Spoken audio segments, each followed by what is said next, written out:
Assalamualaikum warahmatullahi wabarakatuh. Salam guru penggerak, tergerak, bergerak, dan menggerakkan.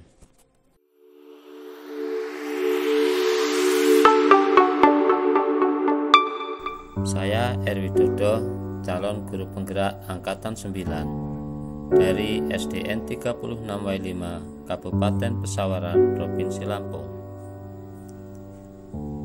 Pada kesempatan kali ini saya akan memaparkan kesimpulan dan refleksi modul 1.1 tentang pemikiran Ki Hajar Dewantara untuk memenuhi tugas calon guru penggerak 1.1.A.8, yaitu koneksi antar materi.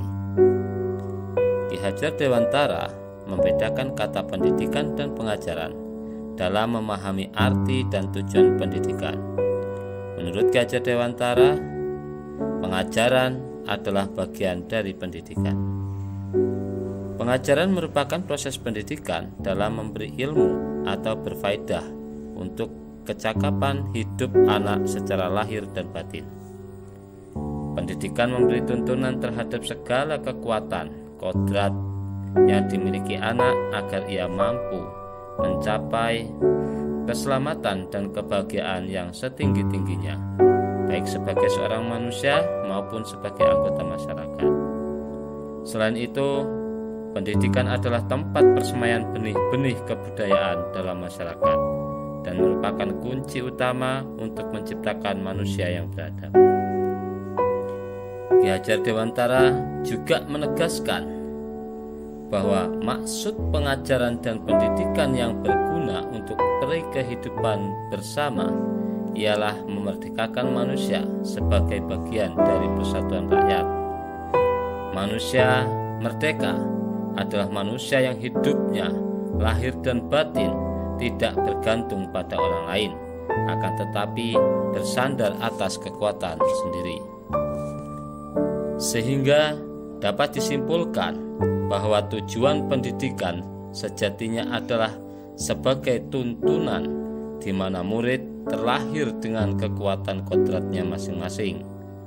Pendidik hanya dapat menuntun tumbuh atau hidupnya kekuatan kodrat yang ada pada anak-anak agar dapat memperbaiki lakunya. Ki Hajar Dewantara menjelaskan bahwa dasar pendidikan anak berhubungan dengan kodrat alam dan kodrat zaman. Guru harus mendidik anak dengan cara yang sesuai dengan tuntunan alam dan zamannya sendiri, dengan tetap mengutamakan kearifan lokal, sosial, budaya Indonesia.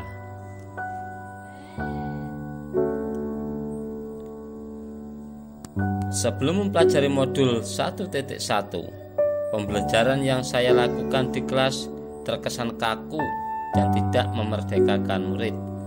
Hal ini terjadi karena saya menganggap pembelajaran hanyalah sebagai strategi mentransfer ilmu semata, sehingga saya lebih terfokus pada ketercapaian materi.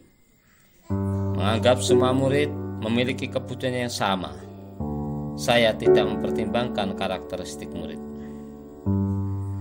Sehingga nilai kognitif menjadi acuan dalam tujuan pengajaran yang saya laksanakan. Pembelajaran dianggap berhasil jika murid telah mencapai nilai KKM. Sehingga pengajaran berpusat pada guru. Guru lebih mendominasi aktivitas di dalam kelas, sehingga murid tidak memiliki kesempatan yang luas untuk berperan aktif. Dengan kata lain, murid hanya sebagai objek pembelajaran.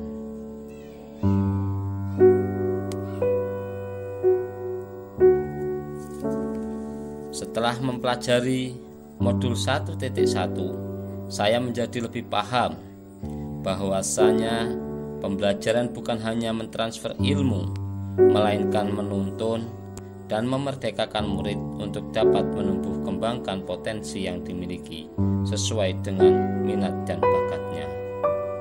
Saya juga harus memperhatikan semua aspek pembelajaran, baik itu aspek kognitif, afektif, psikomotor, spiritual, sosial, serta budaya.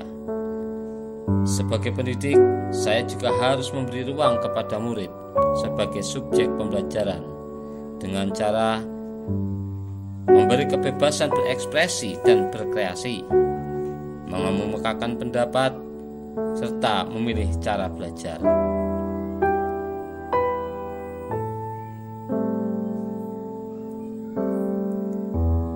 Untuk memperbaiki sistem pengajaran yang saya laksanakan, saya akan menerapkan beberapa strategi yang sesuai dengan pemikiran Ki Hajar Dewantara, yakni mengenali dan memahami karakteristik murid dan memberikan pengajaran yang sesuai dengan kebutuhannya. Kemudian merancang dan menerapkan strategi pembelajaran yang sesuai dengan kodrat keadaan murid, baik kodrat alam maupun kodrat zaman, serta relevan dengan konteks kebudayaan. Kemudian menggunakan metode pembelajaran yang bervariasi, inovatif dan kreatif dengan memanfaatkan teknologi dalam pembelajaran, hingga melaksanakan refleksi terhadap proses pembelajaran yang telah dilaksanakan. Kemudian memperbaiki praktik pembelajaran yang mengutamakan kebutuhan murid agar terwujudnya pendidikan yang berorientasi kepada murid, agar dapat terwujudnya pendidikan yang berorientasi pada murid. Demikian pemaparan yang saya sampaikan, semoga bermanfaat. Wassalamualaikum warahmatullahi wabarakatuh.